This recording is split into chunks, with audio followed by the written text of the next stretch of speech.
بسم اللہ الرحمن الرحیم۔ ہمارے ہاں جب سے الیکشن ہوا ہے آپ دیکھ رہے ہیں پوری صورتحال پورے ملک کے اندر عجیب سی صورتحال بنی ہوئی ہے۔ کچھ سیٹیں پی ٹی آئی کے پاس ہیں، کچھ مسلم لیگ کے پاس، کچھ پی پی کے پاس، کچھ جے یو آئی کے پاس۔ ایک عجیب غیر یقینی سی صورتحال بنی ہوئی ہے، اور آپ یعنی بہتر سمجھ سکتے ہیں کہ اس پوری صورتحال کا ہمارے ملک کو کتنا نقصان ہو رہا ہے، ہمارے ملک کا امیج اس سے کتنا متاثر ہو رہا ہے۔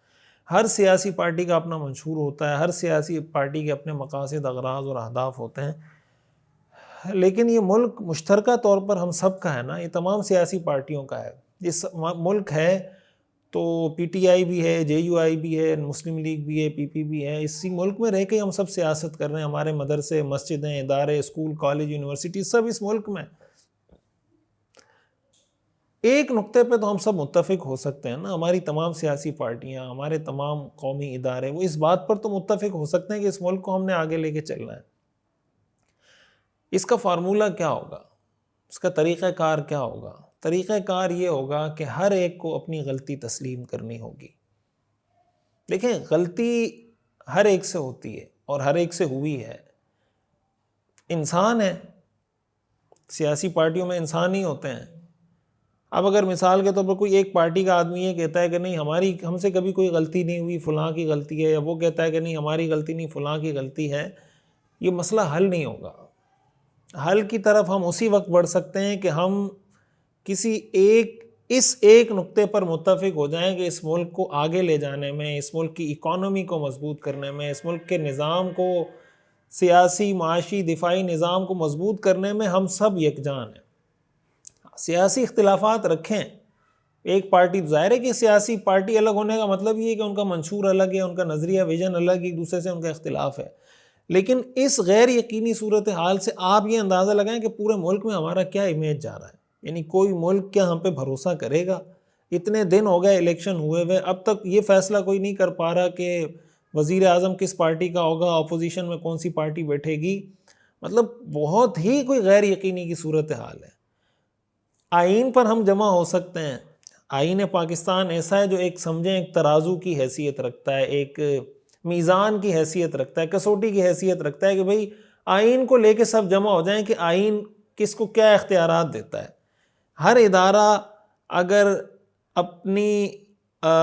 اپنی آئینی حدود کے اندر رہ کر صحیح طریقے سے کام کرنا شروع کرے۔ ہمارے ہاں بنیادی مسئلہ آپ دیکھیں، عدالتوں کے سسٹم کو دیکھ لیں آپ، عدالتوں کا سسٹم کتنا فلاپ ہو چکا ہے۔ ہماری عدالتوں سے کیا ایک عام انسان کو انصاف ملتا ہے؟ ہماری پارلیمنٹ میں جس طرح کی قانون سازی ہونی چاہیے یا جس طرح کے فیصلے اس ملک اور قوم کے لیے ہونے چاہیے، کیا وہ ہوتے ہیں؟ اب ظاہر ہے کہ یعنی آپ سیاست دانوں کو اٹھا کر دیکھ لیں، جس ادارے میں آپ چلتے چلے جائیں گے آپ کو اس بات کا تو یقین ہو جائے گا نا کہ یار یہاں پہ یہ غلطی ہے، یہاں پہ یہ غلطی ہے، یہاں پہ یہ غلطی ہے۔ تو عوام کا کیا قصور ہے؟ عوام کہاں جائے؟ ہم بھی عوام ہی ہیں، ہمارا بھی ظاہر ہے کہ جب کوئی طبقہ پستا ہے تو سارے پستے ہیں نا۔ اگر ملک کی اکانومی جا رہی ہے اس کا نقصان اس ملک کے ہر فرد کو ہو رہا ہے، ہر شخص کو ہو رہا ہے۔ ہمارے دل میں اس ملک کی محبت ہے، ہم اس دل سے محبت کرتے ہیں، اس ملک سے محبت کرتے ہیں، ہم چاہتے ہیں اس ملک کو ترقی کرتا ہوا دیکھیں، پھلتا پھولتا دیکھیں۔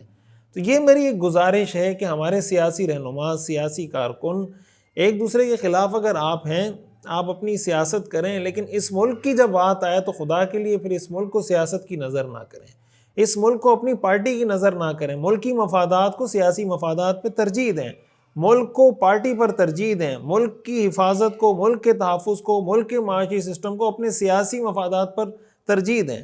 لیکن یہ کہ اپنے سیاسی مفادات کے لیے ملک کو داؤ پہ لگانا، ملک کو گالیاں دینا، یا ملک دشمن لوگوں سے رابطے کرنا، ان کو ملک کے خلاف اکسانا، یا جناب اپنے ملک کو ہی، اپنے ملک کے اداروں کو ہی کمزور کرنے کی کوشش کرنا، اپنے لوگوں کو اپنے لوگوں سے اگر آپ جیت جائیں گے تو جیت کے بھی آپ ہار جائیں گے۔ اپنے لوگوں سے جیت یہ ہوتی ہے کہ اپنے لوگوں سے لڑائی ہو، اس سے ہار بھی جائیں تو وہ بھی جیت ہے، اس سے جیتنا جیت نہیں، اس سے جیت جانا ہار ہے۔ اپنوں کے لڑائی میں جیتتا وہ ہے جو ہار جاتا ہے۔ تو خدا کے لیے اگر ہم میں سے ہر آدمی یہ فیصلہ کر لے کہ یار ہماری اپنوں کی لڑائی ہے نا، میں نے اس میں ہارنا ہے، تو ہم سب بہت آگے بڑھ سکتے ہیں۔ یہ ایک ہمارا درد دل ہے، اور ہم چاہتے ہیں کہ یہ درد دل ہمارا پہنچے تمام لوگوں تک، تمام سیاسی رہنماؤں تک، کارکنوں تک، تمام لوگوں تک، تاکہ وہ ایک ہو کر بیٹھیں اور کوئی عزم کریں، کوئی ارادہ کریں کہ ہم نے اس ملک کے استحکام کے لیے ہم نے آگے بڑھنا ہے، اس ملک کی ترقی کے لیے آگے بڑھنا ہے، اس ملک کی فلاح و بہبود کے لیے ہم نے ایک ہونا ہے، اور ملک میں ایک سٹیبل حکومت آئے جو اپنا جو ٹینیور ہے، جو اس کا دورانیہ ہے، جو اس کی مدت ہے وہ پوری کرے۔ اگر 5 سال کی مدت کوئی حکومت پوری نہیں کرتی ہے، آپ بتائیں کہ ملک میں سٹیبلٹی کیسے آئے گی، استحکام کیسے آئے گا؟ اگر اس طرح انسٹیبل سچویشن پورے ملک کی ہوگی تو کیا باہر کا کوئی انویسٹر آ کے یہاں انویسٹ کرے گا؟ باہر کے ممالک ہمارے ساتھ کوئی معاہدات کریں گے؟ کوئی باہر کا ملک کو قرضہ دے گا؟